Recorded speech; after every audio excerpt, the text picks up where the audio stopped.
इंसान चाहे जितना भी तरक्की कर ले, लेकिन कहीं ना कहीं हमें अपने पूर्वजों से या फिर अपने बुजुर्गों से ये जरूर सुनने को मिलता है कि हमें धर्म के प्रति भी लगाव रखना ही उतना ही महत्व है।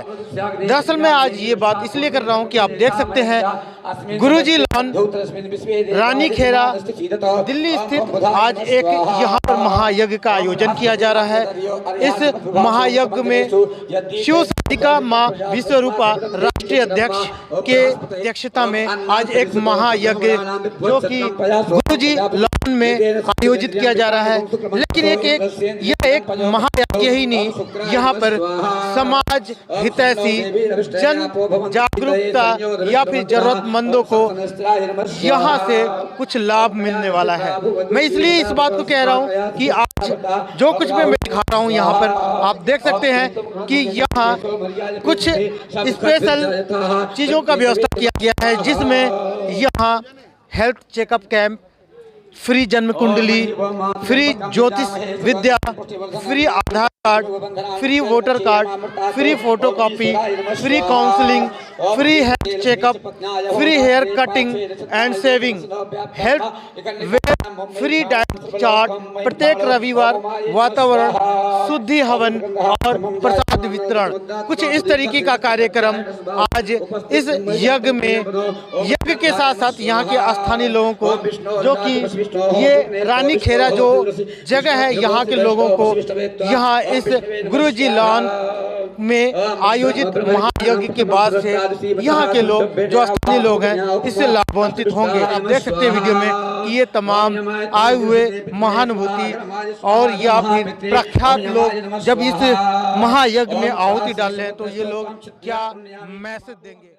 भारत दर्पण फेडरेशन के द्वारा जो आज यज्ञ किया गया इसके बारे में बताइए। सभी को जय माता दी, नमस्कार। सबसे पहले तो आपको ये बताना चाहूँगा कि भारत दर्पण फेडरेशन ने एक आज मुहिम चलाया है जन कल्याण। जन कल्याण में आज आपके सामने यज्ञ अनुष्ठान हुआ जो आध्यात्म जगत के लिए है, और हमारी बहन माँ विश्वरूपा जी का एक संकल्प है कि जन जन तक कल्याणार्थ हो। जैसे कि आज डॉक्टर्स आए हुए हैं हेल्थ चेकअप के लिए, कुंडली से संबंधित है, जो हमारे ज्योतिषाचार्य आए हुए हैं वो कुंडली के लिए। और यहाँ एक संकल्प ये है कि प्रतिदिन जलपान की व्यवस्था रहेगी। प्रतिदिन जैसे कि जलपान में कहा जाए कि सुबह का चाय है, चाय आदि इत्यादि का सारा व्यवस्था रहेगी। तो आज भारत दर्पण फेडरेशन को मैं बहुत बहुत बधाई देता हूँ और बहुत बहुत शुभकामनाएँ हैं, क्योंकि राष्ट्रीय एम्बेसडर हूँ मैं भी। तो आप सबके सहयोग से, जनता के सहयोग से और बहन जी के सहयोग से ये कार्य का एक संकल्प हुआ है और यह संकल्प सतत चलता रहेगा। और भविष्य में आने वाले में 28 तारीख को एक कार्यक्रम है जो बड़ा भव्य और दिव्य होगा, जिसमें आप सभी लोगों का अभिनंदन होगा, स्वागत होगा। आचार्य प्रेमलता ज्योतिषाचार्य और सभी हिंदू धर्म के पूजा पाठ अनुष्ठान करता। यहाँ मैं थोड़ा सा बता दूँ मेरे परिचय में कि हिंदू धर्म का अनुष्ठान करता से मतलब जो हमारे ब्राह्मण कार्य पुरुष भाई करते हैं, मैं महिला होकर भी वो सारे ब्राह्मण कार्य बाल्यावस्था या युवावस्था से कराती हूँ। तो ज्योतिषाचार्य हूँ, अंक ज्योतिष शास्त्र है, वास्तु है और संस्कार कराती हूँ, 16 संस्कार। आज यहाँ पर हमारे भारत दर्पण फेडरेशन के तत्वाधान में ये यज्ञ हुआ है जनहित की भावना से, और इसका एक नारा है हर घर में यज्ञ और घर घर में यज्ञ। इसके तत्वाधान में नारी शक्ति के माध्यम से यज्ञ हुआ है, जिसमें नारी शक्ति में मैं आमंत्रित थी अतिथि के रूप में, पुरोधाई के रूप में। तो यज्ञ आपने देखा कि हम ही लोग करा रहे थे, महिलाएं करा रही थी, हमारे आचार्य भाई भी साथ थे। हमें भाइयों को साथ लेके चलना है, ये भी हमारा एक विचार है। ऐसा नहीं है कि भाइयों को छोड़ना है, पुरुष के साथ कंधे से कंधा मिला के चलना है, तो नारी शक्ति को बढ़ावा मिले, नारी शक्ति का उत्थान हो। जिसमें हमारे रीमा जी थी, दीदी हैं जो फेडरेशन की अध्यक्ष है, मैं ऑलरेडी यहाँ पे सचिव हूँ। तो इन सब शक्तियों के साथ मिलके हमने यज्ञ करा।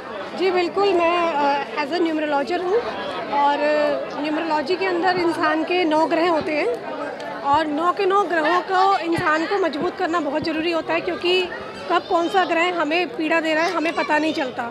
तो मेरा यही कहना है कि इंसान को अपने 9 ग्रह, जिसको हमने न्यूमरोलॉजी में 1 से 9 के बीच में स्थान दिया है, तो बिल्कुल उस चीज़ को मद्देनज़र रख करके हम रेमेडीज़ भी कराते हैं, लोगों की मदद करते हैं, और इसी तरीके से हम यहाँ कैंप लगाते रहेंगे, लोगों की मदद करते रहेंगे। मेरा नाम काजल वर्मा है। मैं टैरो कार्ड रीडर हूँ। I am tarot card reader.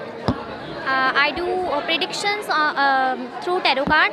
Different tarot cards के ज़रिए से मैं प्रेडिक्शंस करती हूँ लोगों के, और प्रेडिक्शंस मेरे बहुत स्ट्रॉन्ग है और हमारे जो कैंप्स लगते रहते हैं अलग अलग जगह पे, आप सभी लोग मेरे साथ जुड़ सकते हैं। पंडित दिनेश गुरु जी, माँ शारदा ज्योतिष धाम अनुसंधान संस्थान इंदौर, अखिल भारतीय राष्ट्रीय ज्योतिष परिषद का अध्यक्ष। आज जो यज्ञ किया गया इसके बारे में बताइए। यज्ञ का पूछना ही क्या है। यज्ञ जहाँ होता है भगवान प्रसन्न हो जाते हैं, जहाँ शुद्ध वातावरण हो जाता है। यज्ञ से पंच आहुति जो दी जाती है 5 देवताओं के लिए, ये क्या पूरे ब्रह्मांड में 5 देवता ही हैं, उनकी पूजा की जाती है। सनातन धर्म में यज्ञ से बढ़कर कोई बड़ा धर्म नहीं है।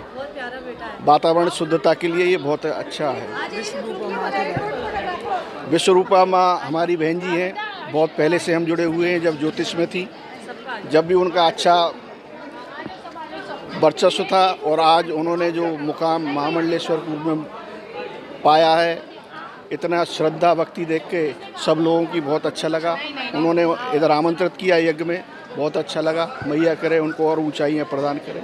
बिल्कुल, पहले तो मैं सबको नमन करती हूँ, आपके चैनल को नमन करती हूँ, दर्शकों को नमन करती हूँ, क्योंकि आप लोगों का भी बहुत बहुत स्वागत है। जब कोई धर्म के कार्य में आता है तो वो भी बधाई का पात्र है। और ये भारत दर्पण के द्वारा आप सभी जानते हैं कि एक हमने मुहिम ये 2020 में चलाई थी, घर घर में यज्ञ, हर घर में यज्ञ। तो ये उसी का हिस्सा है। और हम चाहते हैं कि जब आज के समय में व्यस्तता तो है ही है, व्यस्तता तो बहुत पहले से थी, परंतु ईश्वर ने, प्रकृति ने अभी हमें थोड़ा सा समय दिया है समझने के लिए, अपनी जड़ों से जुड़ने के लिए। तो उसी का एक ये हिस्सा आप समझ सकते हैं कि हमने यज्ञ की शुरुआत की है।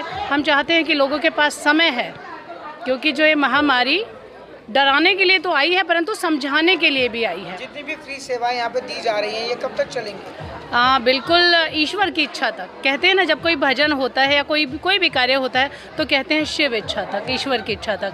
तो जब तक ईश्वर कराना चाहेंगे, और हम तो चाहते हैं कि सदैव यहाँ पे ये आश्रम में ये सेवाएं चलती रहें।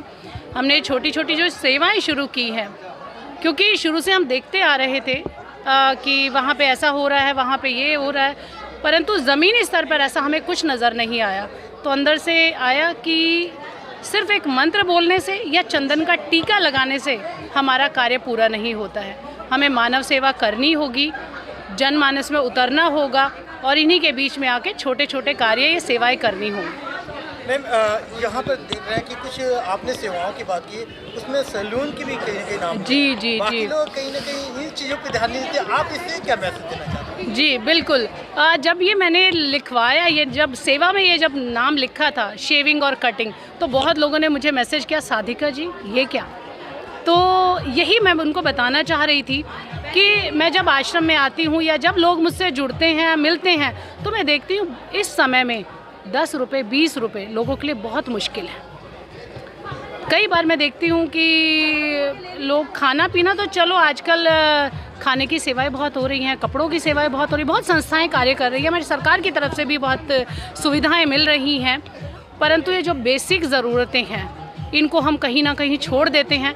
तो ये हमारा एक छोटा सा, कहते हैं, कदम है, पहल है कि हम जन जन तक उसकी, क्योंकि जब व्यक्ति शरीर से स्वच्छ होगा, जब शरीर से स्वच्छ होगा, तो हम भी देखते हैं कि जब यहाँ लोग घूम रहे होते हैं, और मैंने कई लोगों को यहाँ पे बुलाया, जब वो चाय पीने, यहाँ सभी जान रहे हैं कि आश्रम में 24 घंटे चाय बिस्किट की भी सेवा है। जब वो चाय पीने आते हैं तो ये मज़दूर, जो लेबर क्लास है, ये लोग बहुत आते हैं, क्योंकि ठंड है, घर से बाहर निकलते हैं, काम ढूंढ रहे हैं। तब मैंने देखा तो इनकी बड़ी दाढ़ियाँ बड़ी हुई थी, मैले कुचैले थे। तब मेरे दिमाग में ये चीज़ आई कि कुछ ऐसा करना चाहिए, क्योंकि लोगों से बात हुई तो समझ आया कि नहीं, रोज़ के 10 रुपये लगते हैं, 20 रुपये लगते हैं। मैम, एक चीज़ देखा गया है, वैसे तो धार्मिक कार्यक्रम या फिर एक्टिविटीज़, गतिविधियाँ होती रहती हैं, लेकिन आज अगर आप कहें कि गुरुजी लॉन में कुछ स्पेशल है, और एक चीज़ देखा गया कि यहाँ पे महिला जो पुरोहित है, जी, उन लोगों ने इस यज्ञ को संपन्न कराया। जी, क्या स्पेशल, क्या मैसेज देना चाहते हैं? जी बिल्कुल, मेरा संदेश यही है कि अपने समय ही है धर्म को बचाने का। महिलाओं को आगे आना होगा, क्योंकि महिला ही एक पुरुष को पैदा करती है, और एक महिला ही पुरुष को बना सकती है। जब बनाने वाली ही महिला है, तो जब उसमें ऐसे संस्कार होंगे, जब वो ऐसे कार्य करेगी, जब उसके मुख से ऐसे वचन निकलेंगे, तो हमारे निस्संदेह हमारे बच्चे भी सुनेंगे, हमारे बच्चे सुनेंगे तो सीखेंगे भी।